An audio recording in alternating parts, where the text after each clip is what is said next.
माता पार्वती ने सोचा यदि बताऊं कि शिव जी को पति रूप में पाने के लिए तपस्या कर रहे हैं तो ये सप्तऋषि हमें उपदेश देने लगेंगे।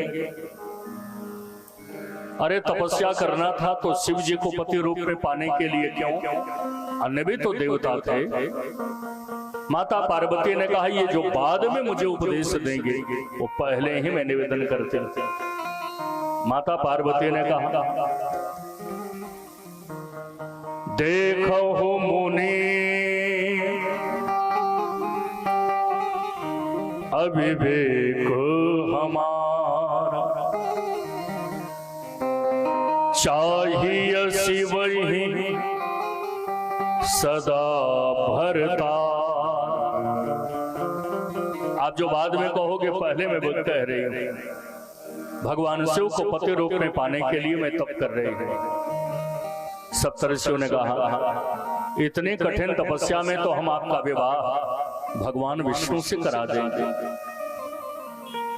भगवान विष्णु की अपेक्षा भगवान शिव में 2-4 अवगुण हैं और शिव जी की अपेक्षा भगवान विष्णु में 2-4 गुण हैं।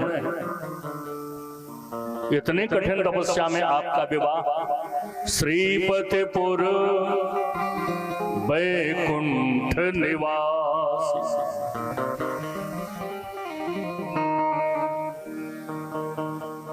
माता पार्वती ने कहा हमें तो शिव जी को ही पति रूप में पाने के लिए जीवन मिला है। सप्तऋषियों ने कहा तो आपने एक जीवन दांव पे लगा दिया। माता पार्वती ने कहा जीवन तो नष्ट हो जाता है, शिव जी के नाम मैंने जीव तत्व को ही लगा दिया। 1, 2, 4 हजार जन्म नहीं, करोड़ों बार जन्म लेना पड़ेगा तो शिव जी ही पति रूप में हमें मिले। कोटि जन्म लगी रगर हमारी, कोटि जन्म रगरी हमारी, कोटि जन्म लगी रगर हमारी, कोटि जन्म लगी रगरी हमारी, परवू संभुनत रहबू कुंवारी, परवू संभुनत रहूं कुमारी, परवू संभुनत रहबू कुंवारी।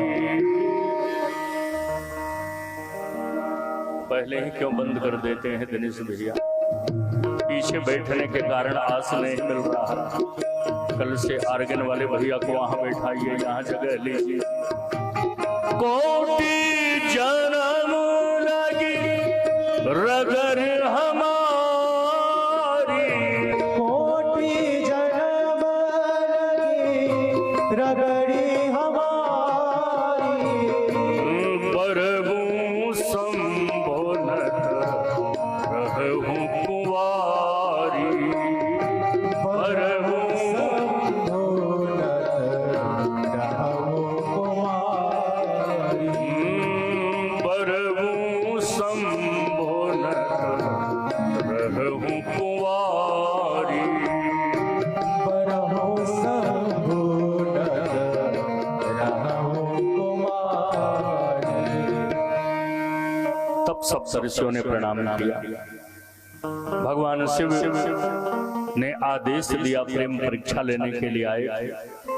अब आपके पिताजी बुलाने आएंगे तो जाइएगा, भगवान शिव जी आपको पति रूप में मिलेंगे। सखियों को लेकर माता पार्वती अपने पिता के घर में गई। इधर शिवरात्रि का पावन पर्व मैं बराबर कहा करता हूं, हमारे यहाँ 4 रात्रि का वर्णन है। ये 5वें रात्रि नवरात्रि है, नवरात्रि 4 होती थी। एक वासंती नवरात्र, दूसरी शारदीय नवरात्र और तीसरा आषाढ़ में गुप्त नवरात्र और चौथा माघ में गुप्त नवरात्र। 2 गुप्त नवरात्र और 2 प्रगट। दो गुप्त नवरात्र साधकों के लिए और दो प्रगट नवरात्र हमारे आपके लिए, गृहस्थों के लिए। चार रात्रि कौन कौन है? मोह रात्रि, महारात्रि, काल रात्रि च दारुणा। मोह रात्रि, महारात्रि, काल रात्रि और दारुण रात्रि।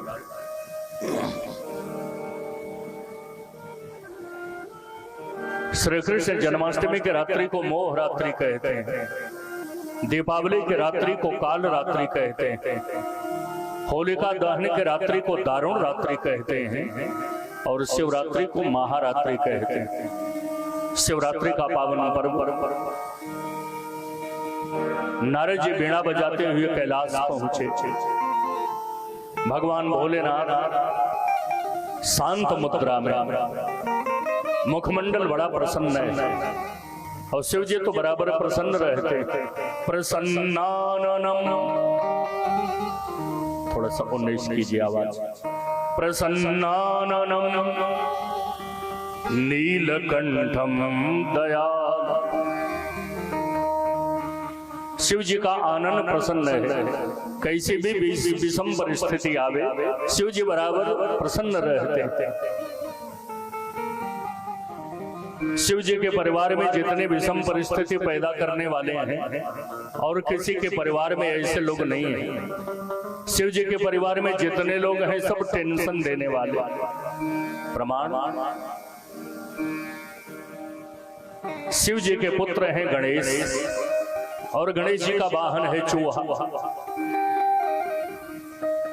शिव जी के गले में नागों का आभूषण, नागेंद्र हाराय भुजग भूषण भूषितांगम। तो सांप और चूहा की पटरी नहीं रहती। चूहा सांप से डरता है, सांप चूहे को देखता है तो गटक जाता है। एक साथ सांप और चूहा को रखना टेंशन की बात है, लेकिन धन्य है भोलेनाथ, अपने अंग में तो सांपों का गहना पहने हैं और उनके पुत्र गणेश का वाहन चूहा। चूहा सांप से नहीं डरता, सांप भी चूहे को नुकसान नहीं पहुंचाता। सांप चूहा रखना टेंशन की बात, लेकिन भोलेनाथ को नो टेंशन। देखिए तो बराबर प्रसन्न दिखाई देंगे। प्रसन्नाननम, मुखमंडल प्रसन्न है। और दूसरी विषम परिस्थिति, भगवान शिव के एक पुत्र हैं कार्तिकेय, जिनका वाहन है मोर। मोर सर्पों का भक्षण करता है, तो शिव जी के सिर से लेके पांव तक जटाजूट भी सांप से बांधे हैं, गले में भी सांप हार है, बाजूबंद भी सांप का है, कंगन भी सांप का है, कुंडल भी सांप का है, जनेऊ भी सांप का है, नयन तीन उपवीत भुजंग। लेकिन मोर और सांप दोनों एक साथ हैं, भोलेनाथ को कोई टेंशन नहीं। प्रसन्नाननम, बराबर प्रसन्न रहते। और टेंशन देने वाले कौन? शिव जी के गले में विष है, गरल कंठ, और शिव जी के मस्तक पे चंद्रमा, चंद्रमा में अमृत है। जहां अमृत है वहां विष का प्रभाव नहीं है, और जहां विष है वहां अमृत निष्प्रभावी है। जहां विष वहां अमृत नहीं, जहां अमृत है वहां विष नहीं। लेकिन कंठ में विष और मस्तक पे अमृत, अमृत और विष एक साथ रखे हैं। भोलेनाथ को कोई टेंशन नहीं, बराबर प्रसन्न दिखाई देते। प्रसन्नाननम, और टेंशन की बात। शिव जी के ललाट में तीसरी आंख, और तीसरी आंख में ज्वाला, अग्नि। काम दहन करने के लिए शिव जी ने तीसरा नेत्र खोला, ज्वाला प्रकट हुई, काम दहन हो गया, काम जल करके भस्म हो।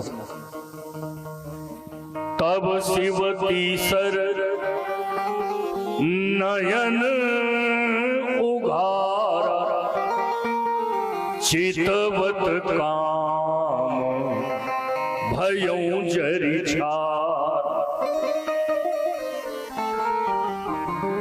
भगवान शिव के तीसरे नेत्र में आग और शिव जी के मस्तक पे गंगा जल